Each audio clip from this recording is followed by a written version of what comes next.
wonderful introduction. Mrs. Helen used to be my coach for oration, for oratorical contest back when I was in third year high school in this institution. Before I start, let me acknowledge some friends here and familiar faces and also some of my teachers in this institution. First, I just want to acknowledge Sir Hector Baldonado. He used to be my second year homeroom advisor when I was studying here. And actually, siya tumatay yung tatay ko ngayon, my ninong. And also, my ninang is also present with us today. Yeah, thank you, sir, for inviting me over to be your commencement speaker for today. Also, Mr. Jason Mendoza. He used to be my classmate actually when we were in high school, fourth year high school under Miss Estelita Soriano. Sir George Viva used to be my MTAP teacher. Sir Hani Marcelino used to be my PE teacher in Patria Sancta Corpus College. Very strict teacher. But he's one of the best teachers in Patria Sancta Corpus College. Also, Ma'am Michelle Marcelino, she was one of the English teachers in Patria Sancta Corpus College. Sir Tagarino, hindi bumabata, mulat sa pool, makisig pa din. Si Ma'am Concepcion, Ma'am Gudia, Ma'am Valdez, Ma'am Maliari, Ma'am Karen, and also Sir Tuzon. And also, I just want to acknowledge one of my Filipino teachers na present today, Mrs. Marieta Ramos. Salamat po sa pagdalo. So, to our school division superintendent, Ms. Lordelisa C. Acobe, PhD Certified, represented by our Chief SGOD, Ms. Rosalia Gutierrez. Ms. Rosalia Gutierrez used to be my teacher when I was in grade 4 sa Santiago North Central School. Ako po ay part ng batch 2005 ng Rizal National High School. Actually, we are celebrating our 20th graduation anniversary this year. Yeah. So, mahalata niyo yung mga edad na mga binanggit ko po kanina. Pero Sir Hani yata yung pinakabata. The barangay official of Barangay Rizal, to our head of school, our amiable principal, Ms. Revelyn A. Castro, to our dear teachers, our modern heroes, and the administrative staff of this institution, to all the parents and guardians who are here with us today, visitors, and our dear graduates, a beautiful greeting all the way from the land of smiles, Thailand.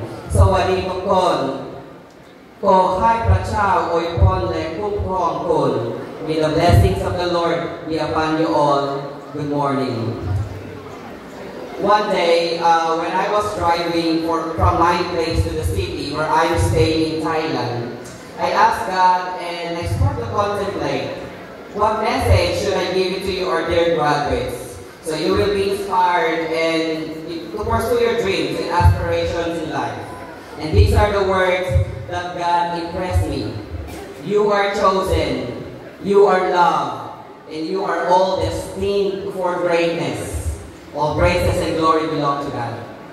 You know what? Last year, I was able, with me, I have here my 2 books. Ito po ay product ng aking malinghang pag-iisip. Ako po ay nakalikha ng 2 storybook. Actually, 4 po ito, pero yung first 2 chapter pa lang ng libro ang aking na-print. Hopefully, someday, I can publish in the Philippines. But ito po ay na-shortlist sa China and hoping to publish also in Thailand. Dahil po sa hilig kong magsulat ng mga istorya, pero hindi po ako marites. Ngayon po ay perpetual ko kayo ng istorya. Last week po meron akong sinulat na 3 pages story. Please bear with me. So let me share you a story of a boy who has full of dreams for himself, his family, and the community, the story of his faith, passion, and perseverance. His name is Tonyo. Si Tonyo ay matalinong bata. Bata pa lang siya ay nakakitaan na siya ng sigasig sa pag-aaral. Namulat sa murang edad sa mundo ng pagtitinda sapagkat si Tonyo ay nagmula sa mahirap na pamilya. Pang-anim sa 7 magkakapatid. Ang kanyang ina ay tindera, labandera at mananahi, at ang kanyang ama ay karpentero na hindi sapat ang kinikita para sa malaking pamilya na tinataguyod. Mahirap ang buhay na pinagisnan ni Tonyo. Wala ni isang kapatid niya ang nakapagtapos ng pag-aaral. May mga panahon na walang makain ang kanilang pamilya. Napuputulan ng kuryente at walang sariling tubig. Sa kabila ng kahirapan ng buhay na dinanas ni Tonyo, hindi siya nawala ng pag-asa. Na balang araw, makakatapos ng pag-aaral at matutulungan ang kanyang pamilya upang makaranas ng kaginhawaan.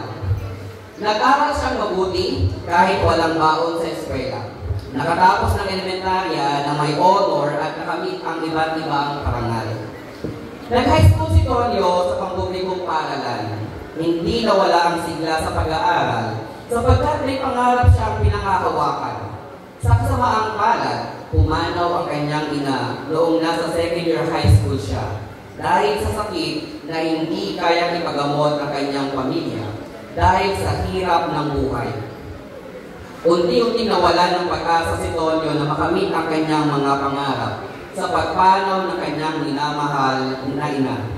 Si Tonyo ay nagsimulang magtrabaho sa kanilang barangay bilang street sweeper para matustusan ang kanyang baon sa pang-araw-araw para makapagpatuloy ng pag-aaral. Gumigising na maaga upang maglinis ng kalsada sa kanilang barangay bago pumasok sa eskwela. Kapag Sabado at Linggo, pumapasok naman siya ng dishwasher sa isang karinderya kasama ang ate para makaipon ng pangbaon para sa isang linggo. Malungkot ang naging pagtatapos ni Tonyo sa high school sapagkat hindi niya nakasama ang kanyang mahal na ina sa kanyang graduation day. Nagtapos ng may honor si Tonyo dahil sa sigasig niyang mag-aral. Walang sinayang na panahon sa kabila ng kahirapan na dinadanas.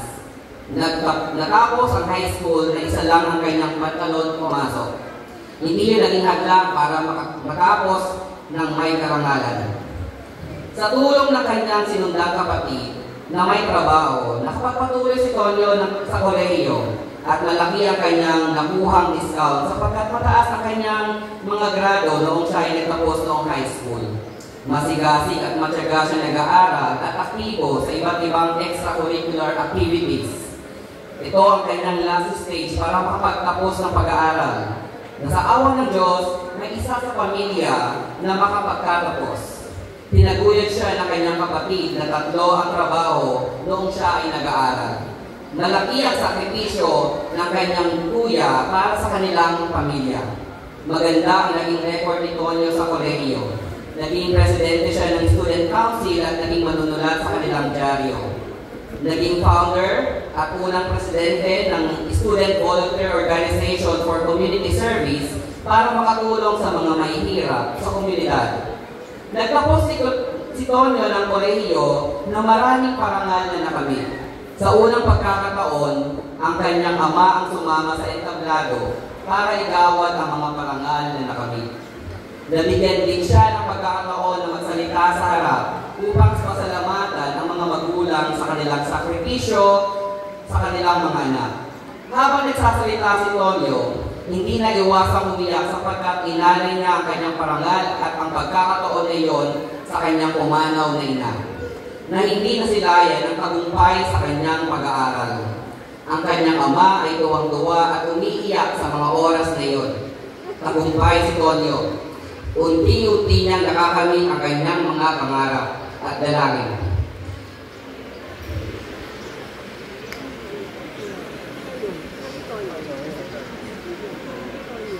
Malakas ang loob at pananampalataya ni Tonyo. Nagtrabaho si Tonyo sa isang Christian non-government organization. Sa kagustuhan niyang may balik ang lahat ng pabor na nakamit niya sa buhay para makatulong sa mga mahihirap at sa komunidad.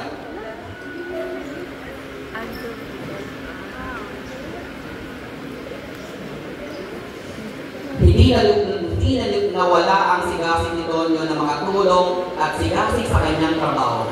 Nadistino sa Makati at tunay na naging maayos ang kanyang performance sa kanyang field na pinili. Napadala sa iba't ibang lugar sa Pilipinas upang magturo sa komunidad at mag-train ng mga bagong aplikante sa kanilang organisasyon. Matapos ang 5 taon sa gabay ng Panginoon, sinubukan ni Tonyo ng ibang bansa sa pag-asang mas makatulong ng mas malaki para sa pamilya at sa kanyang mga taong tinutulungan. Naging maayos ang kanyang trabaho sa ibang bansa. Tunay na achiever si Tonyo. Masigasig sa kanyang trabaho at nakikita yun ng kanyang mga naging employer. Maaga siyang pumapasok sa trabaho sapagkat naniniwala si Tonyo na importante ang oras, hindi dapat sayangin. Focus at very passionate at patulungin si Tonyo sa kanyang mga naging kasama sa trabaho. Sa kasamaang palad, pumanaw ang isa sa mga kapatid niya habang nasa ibang bansa, si Tonyo. At malungkot para kay Tonyo sapagkat hindi niya nakita ang kanyang kuya bago ito pumanaw. Napauwi ng bansa si Tonyo upang gamayan ang kanyang pamilya. Isa ulit ng malaking dagok nang biglang pumanaw naman ang kanyang ama, 8 taon pagkatapos pumanaw ng kanyang kuya. Malungkot at hindi matigil ang pagdadalamhati ni Tonyo.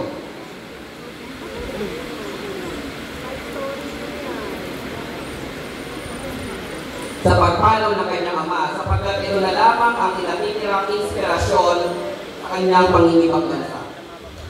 Sa loob ng 4 na taon,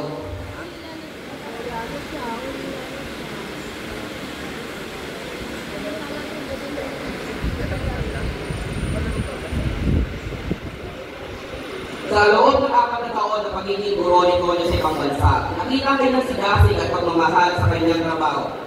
Bilang guro, kaya naman kaliwat-kanan ang mga parangal na kanyang nakamit sa kanyang paaralan at sa probinsya kung saan siya nagtatrabaho. Nagawaran si Tonyo bilang outstanding teacher sa magkasunod na taon. Karangalan sa kanyang mga magulang na pumanaw. Masakit man at malungkot ang pinagdadaanan ni Tonyo, hindi siya nawala ng pag-asa. Naging matatag para sa mga taong nais niyang tulungan. Mga kabataang walang access to continue their studies, patuloy na lumaban at nagsilbing malaking inspirasyon ang istorya ni Tonyo. Salamat sa gabay ng Panginoon at lakas ng loob sa madaming hamon ng buhay. Ang kwento ni Tonyo ay tunay na istorya ng buhay ng inyong lingkod. Ako po si Tonyo.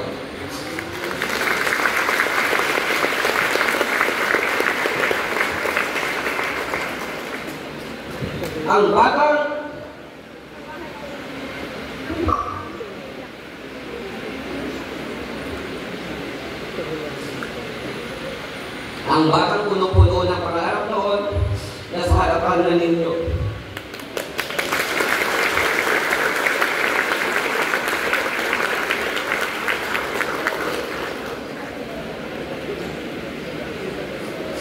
Huwag mawawalan ng pag-asa sa buhay.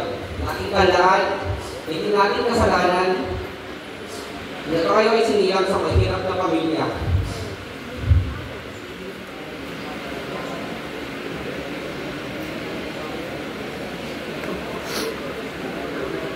Subalit kasalanan kung tayo ay mamamayamang mahirap pa rin. Naway ang istorya ng buhay ni Tonyo ay magsilbing inspirasyon sa atin upang huwag susuko sa hamon ng buhay. Patuloy na magsikap sapagkat habang tayo nabubuhay, may pag-asa tayo at maniwala, manalig at magtrabaho ng maayos at ibigay ng buong puso sa larangan na ating susundin. Let me borrow the words of Steve Jobs, and I quote, "You've got to find what you love, and that is as true for your work as it is for your lovers. Your work is going to fill a large part of your life, and the only way to be truly satisfied is to do what you believe is great work. And the only way to do great work is to love what you do." And I will leave these quotes to you, and I quote, "Remember this, our dear graduates, do not work for happiness. Work for excellence, always. Because happiness will follow from a job excellently done. You cannot step in the same river twice because the course of the river always changing. Meaning, if given an opportunity, give your best because the opportunity might knock at your door just once. And before I end, let me offer you a Thai song. Since I've been staying in Thailand for 11 years, so basically I've learned some Thai words and Thai song. Let me offer you a Thai song that is relevant and timely for our occasion. And this is for you, our dear graduates. And I will share with you later the English translation so that you will be inspired after this graduation when you go out this institution. Please bear with me. จงทั้งใจให้เป็นโรงเรียนคนดีเจ้าไปได้ดีโชคดีกูก็สุขใจแต่อย่าเอาความรู้ไปโกงใครจงใช้ชีวิตบนความดีงาม You know, every time I sing this song, since I've learned the meaning, I always get emotional. And this is the literal English translation of this song. And this is for you, our dear graduates. Be determined to be a good and capable person. May you succeed and be lucky or blessed, and the teacher will be happy. But do not use your knowledge to deceive anyone. Live your life with goodness and virtue. Thank you so much, everyone. Go and chase your dreams. Your heart and your passion should align towards the fulfillment of your dreams. Kudos Batch 2025, and congratulations to all the parents who are here with us for your sacrifices and love. Alam ko po ang hirap at sakripisyo na binigay ninyo para sa ating mga estudyante. Bagamat ako po ay single pa, simula po na ako ay nagsimulang magtrabaho sa Pilipinas taong 2009 hanggang naging OFW sa loob ng 11 years, hindi po tayo huminto at tumulong sa pamilya at mga taong nangangailangan. May our good Lord bless the works of your hands and your hearts. Magandang umaga po sa lahat. Maraming salamat. Thank you so much, sir, for your very powerful and insightful messages. Your words will certainly navigate our Broadway sail to multiply their educational days as they travel a new path in their lives. May your message of inspiration allow them to illuminate in their lives' ventures, bringing them together as the nation's highlights, powerful enough to make it